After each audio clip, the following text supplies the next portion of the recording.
Bonjour les frères et sœurs, bienvenue sur Bon Droit, notre chaîne de témoignages puissants. Ce que nous allons entendre ici, honnêtement, ça donne froid dans le dos. Ce qui se passe sur la terre n'est plus catholique. Les gens n'ont plus la crainte de Dieu. Vraiment, c'est dommage, hein. C'est vraiment dommage. Même les chrétiens, ils aiment beaucoup le rapport sexuel au mariage. Vraiment, c'est terrible ce qui se passe dans l'église de Dieu aujourd'hui. Les pasteurs qui se masturbent, les chrétiens qui se masturbent. Qui va conseiller qui? Le péché est rempli dans l'église.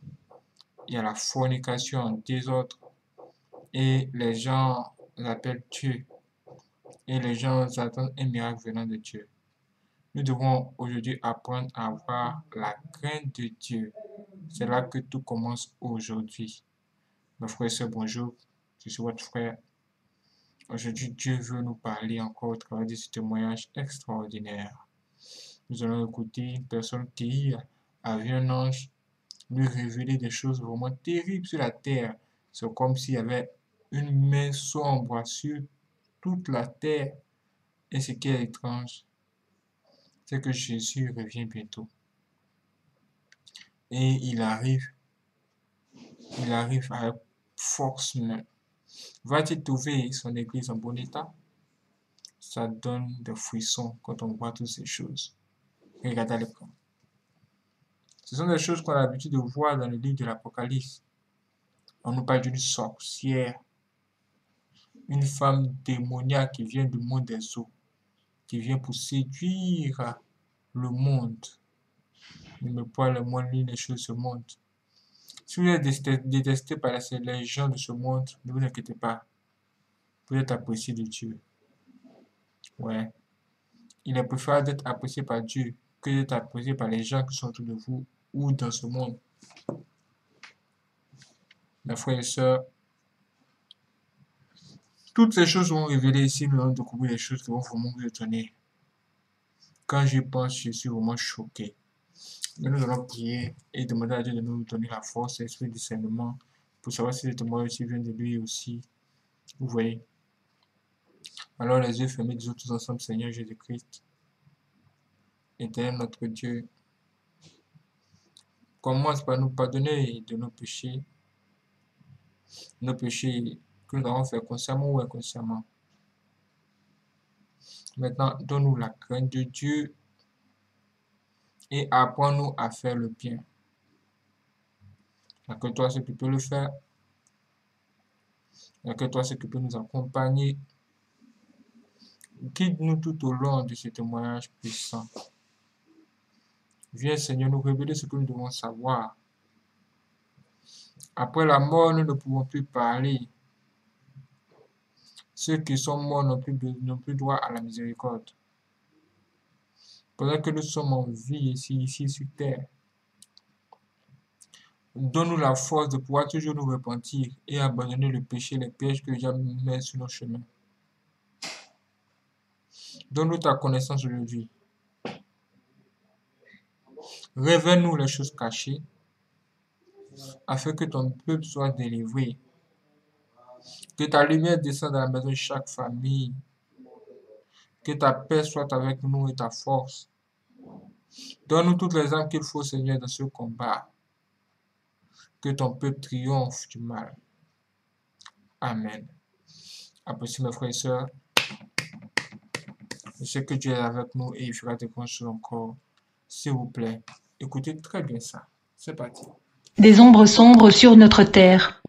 Et Jésus répondit et leur dit, prenez garde que personne ne vous séduise, car beaucoup viendront en mon nom en disant, je suis le Christ, et en séduiront beaucoup, et vous entendrez parler de guerre et de rumeurs de guerre. Veillez à ne pas vous inquiéter, car toutes ces choses doivent arriver, mais la fin n'est pas encore, car nation s'élèvera contre nation, et royaume contre royaume, et il y aura des famines, des pestes et des tremblements de terre dans divers endroits. Tout cela est le début des peines. Alors ils vous livreront à la tribulation et vous tueront, et vous serez haïs de toutes les nations à cause de mon nom. Et alors beaucoup seront offensés, se trahiront les uns les autres et se haïront. Alors de nombreux faux prophètes se lèveront et en séduiront beaucoup, et comme l'anarchie abondera, l'amour de beaucoup se refroidira. Matthieu 24, 412. Alors que nous prenons notre journal, allumons la radio ou la télévision, cette prophétie que Jésus a donnée s'accomplit à chaque minute ici et maintenant.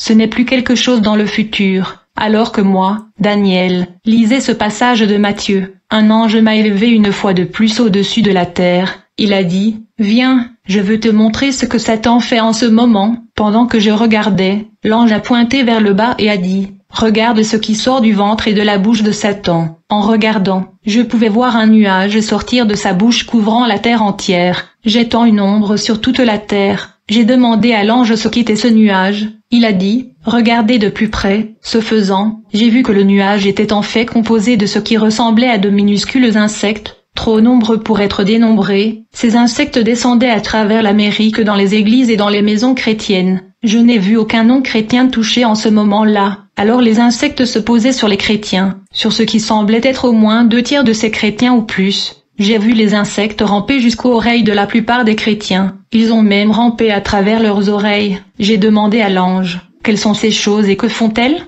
Chaque créature que vous voyez qui ressemble à un insecte est en fait un esprit démoniaque, répondit-il. Ce sont des démons des désirs de la chair. Ils se nourrissent et grandissent des désirs charnels des êtres humains. Les désirs que Paul a écrits aux Galates, car la chair a des désirs contraires à ceux de l'esprit, et l'esprit en a de contraires à ceux de la chair. Ils sont opposés entre eux, afin que vous ne fassiez point ce que vous voudriez. Maintenant, les œuvres de la chair sont évidentes, qui sont l'adultère, la fornication, l'impureté, la luxure, l'idolâtrie, la sorcellerie, la haine, les disputes, les jalousies, les accès de colère, les ambitions égoïstes, les dissensions, les hérésies, l'envie, les meurtriers, l'ivresse, les réjouissances, et comme je vous l'ai dit à l'avance, tout comme je vous l'ai aussi dit dans le passé, que ceux qui pratiquent de telles choses n'hériteront pas du royaume de Dieu. Galates 5 versets 17 à 21. J'ai été choqué de voir combien de chrétiens étaient envahis par ces démons qui entraient et rampaient dans leur corps. J'ai demandé à l'ange, comment ces démons peuvent-ils entrer dans autant de chrétiens?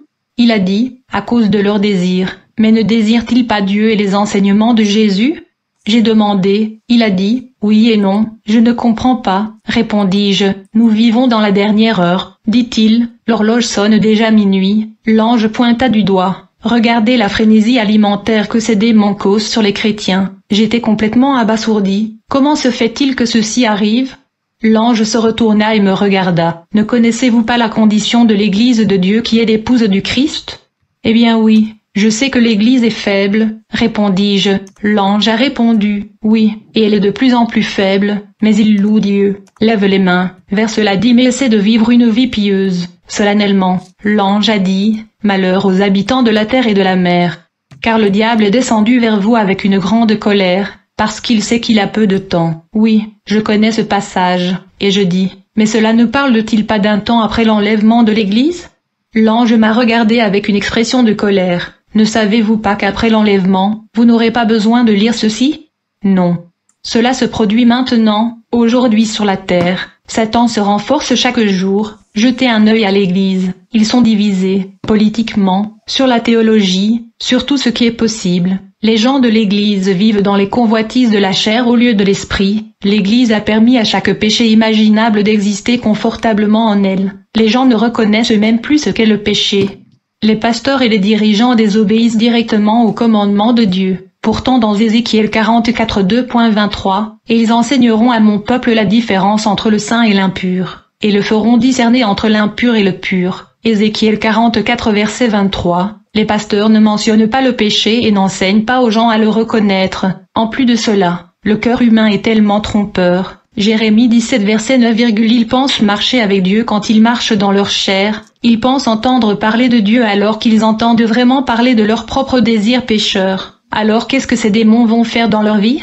J'ai demandé, ils veulent tout détruire de Dieu, ils mettent les gens sous la tromperie, leur faisant croire qu'ils écoutent Dieu alors qu'ils ne le sont pas. Ils préparent la voie pour les faux prophètes et enseignant que Satan a déjà placé dans l'Église, ils sèment une grande discorde parmi le corps du Christ. Ils sont là pour tourner frères contre frères et sœurs contre sœurs, comme il est dit dans Matthieu. Beaucoup seront offensés, se trahiront et se haïront les uns les autres. Ils sont ici pour détruire les mariages et les familles, pour déchirer l'Église, et pour retourner frères contre frères et sœurs contre sœurs. Ils rendent les gens fâchés les uns contre les autres, les font s'offenser les uns les autres et se croient les uns les autres. Ils leur donnent de faux souvenirs, de fausses visions et un faux discernement. Ils leur disent des mensonges, leur faisant croire qu'ils entendent ces mensonges de Dieu alors qu'ils ne le sont pas. Je me suis retourné une fois de plus et j'ai regardé longuement ce que faisaient ces démons. Ils rampaient dans les oreilles et hors des oreilles, du nez, de la bouche et des yeux des gens. Ils volaient l'esprit de Dieu directement aux gens. Les gens ne pouvaient plus désirer des choses de l'esprit de Dieu dans leur vie. Ils ne voulaient que ce qui plaisait à leur chair. L'ange a dit, ceci rend Dieu honteux de son Église. J'ai regardé l'ange et j'ai dit, je sais que le réveil arrive. Je sais que Joël 2 verset 28 dit que l'esprit sera répandu sur toute chair. L'ange me dit, oui, cela arrivera, mais ce ne sera qu'une poignée qui sera prête à endurer la souffrance afin de recevoir les fusions à venir. Dieu veut donner à son Fils une épouse complète sans tache ni défaut. En ce moment, l'Église est vraiment dans la vallée de la décision. Puis l'ange m'a montré une vallée avec des multitudes dedans. Christ était d'un côté avec ses anges et Satan était de l'autre côté avec ses démons. J'ai vu que les anges n'avaient pas de fourreau pour leurs épées. Leurs épées étaient toujours tirées, prêtes à se battre. De l'autre côté, j'ai vu Satan et ses démons passer au crible les gens, mais les gens ne criaient pas Dieu, ils se tournaient vers les hommes. Ils cherchaient un chef, pas Dieu. J'ai vu de grandes églises tomber dans cette bataille. J'ai vu ce qu'on appelle des prophètes, des pasteurs et des dirigeants opérant dans l'esprit de la chair, pas dans l'esprit de Dieu. J'ai demandé à l'ange, pourquoi les anges ne se battent-ils pas pour protéger les gens? C'est leur travail. Ils ne désobéiront pas à Dieu. Si vous invoquez le nom de Dieu, alors il enverra les anges. Dieu a des anges en guerre pour tout le monde. Il a des anges qui feront la guerre pour vous et votre famille, pour vos amis et vos proches, pour votre maison, votre travail, même pour votre pays. Mais tant que les chrétiens garderont les yeux sur l'homme et non sur Dieu, ils trébucheront et tomberont. Tant qu'ils opèrent dans la chair, Dieu n'enverra pas les anges se battre pour eux. Ils peuvent même invoquer Dieu et le supplier d'envoyer ses anges guerriers pour éloigner ces insectes démons. Les chrétiens veulent voir et ressentir quelque chose d'excitant. Ils veulent que le Saint-Esprit agisse pour eux. Par conséquent, ils se mettent à opérer dans la chair pour essayer de réaliser cela. Ils veulent que les désirs de leur cœur soient tellement satisfaits qu'ils se trompent. Cela est particulièrement vrai avec les parents. Ils sont tout simplement incapables de croire que leurs enfants ont jamais fait quelque chose de mal. Les gens veulent tellement que leurs désirs de la chair se réalisent qu'ils accepteront toute fausse prophétie venant de la chair, en particulier les prophéties de richesse, de popularité, de puissance, de succès, etc. Leurs désirs sont si forts qu'ils ne sont même pas disposés à demander au Seigneur de leur montrer s'ils ont été trompés. Car de faux Christ et de faux prophètes se lèveront et montreront de grands signes et des prodiges pour tromper, si possible, même les élus. L'ange a cité lentement et solennellement. Écoutez bien les paroles de notre Dieu. Même les chrétiens les plus forts peuvent être trompés. Les plus pieux et les plus dévoués peuvent être trompés, les très élus. Alors, quel espoir y a-t-il? M'écriai-je, il y a toujours de l'espoir en un Dieu aimant et miséricordieux. Mais, chaque chrétien doit être prêt à tomber sur son visage et à s'humilier devant Dieu et à crier à Dieu et lui demander de les protéger de la tromperie. Et plus important encore, de lui demander de leur révéler s'il y a tromperie dans leur vie, peu importe combien la révélation peut être douloureuse. Comprenez ceci, n'importe qui peut être trompé, quelle que soit votre force dans le Seigneur. Satan travaille toujours par tromperie. Aucun être humain n'est assez fort pour résister seul aux tromperies de Satan. Même de nombreux anges sont tombés sous sa tromperie, et ils se sont tenus directement en présence de Dieu tout le temps.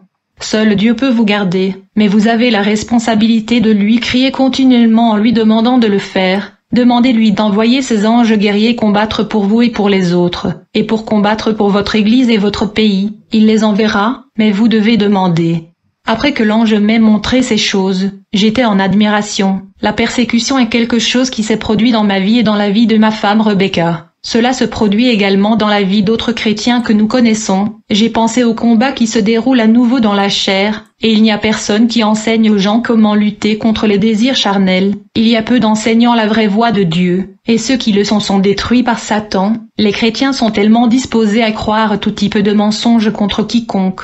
Cela m'a rappelé une écriture. Rappelez-leur ces choses, en les chargeant devant le Seigneur de ne pas chercher des paroles sans profit, à la ruine des auditeurs. Soyez diligents pour vous présenter approuvé à Dieu, un travailleur qui n'a pas besoin d'avoir honte, partageant correctement la parole de vérité, mais évitez les bavardages profanes et oisifs, car ils augmenteront en impiété, et leur message se répandra comme un cancer. Hyménée et Philette sont de ce genre, qui se sont écartés de la vérité, disant que la résurrection est déjà passée, et ils renversent la foi de certains. Néanmoins, le fondement solide de Dieu demeure. Ayant ce sceau, le Seigneur connaît ceux qui sont à lui et que quiconque nomme le nom du Christ se détourne de l'iniquité. Mais dans une grande maison, il n'y a pas seulement des vases d'or et d'argent, mais aussi de bois et d'argile, certains pour l'honneur et d'autres pour le déshonneur. Par conséquent, si quelqu'un se purifie de ce dernier, il sera un vase d'honneur, sanctifié et utile pour le maître, préparé pour toute bonne œuvre. Fuyez aussi les convoitises de la jeunesse, mais poursuivez la justice, la foi,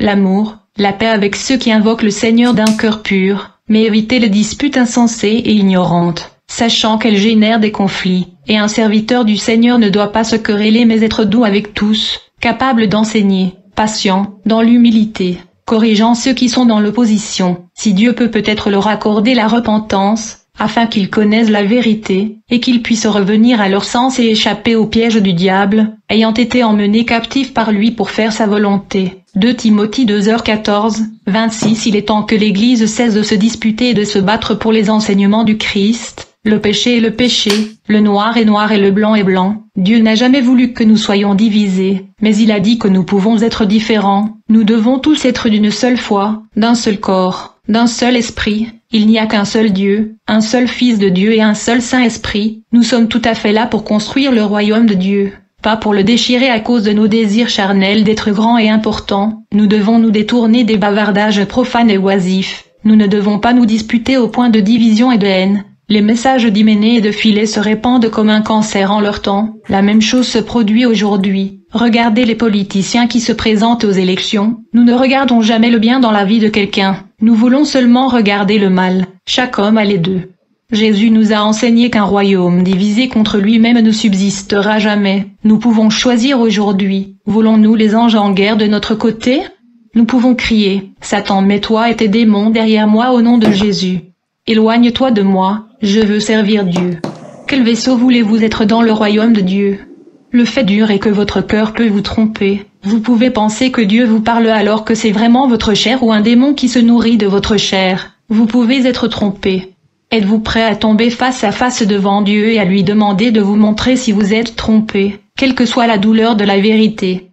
Beaucoup de gens ne veulent jamais voir qu'ils sont trompés parce que la vérité est trop douloureuse pour eux. Ces gens deviendront rapidement complètement liés par les esprits démoniaques. Oui, vous pouvez être un navire d'honneur dans le royaume de Dieu. Vous n'avez pas besoin d'être parfait pour en être un, mais vous devez vous repentir. Vous devez avoir les fruits de l'Esprit Saint en vous, qui sont l'amour, la joie, la paix, la patience, la bonté, la fidélité, la douceur, le contrôle. Nous avons cessé d'aimer, nous ne savons pas la joie de Dieu. La plupart des familles n'ont pas la paix dans leur maison. Frères et sœurs ne sont plus longues. La souffrance les uns aux autres en matière de problèmes. Nous oublions de faire preuve de bonté. Il semble qu'il reste beaucoup de bonté dans nos vies, et peu sont fidèles à leurs paroles, encore moins la dîme de Dieu. On a oublié comment être doux avec les autres. On n'a plus de maîtrise de soi et sont sujets à des accès de rage et de colère. Comme il est dit dans Galates 5 verset 24, « Alors ceux qui sont à Christ ont crucifié la chair avec ses passions et ses désirs,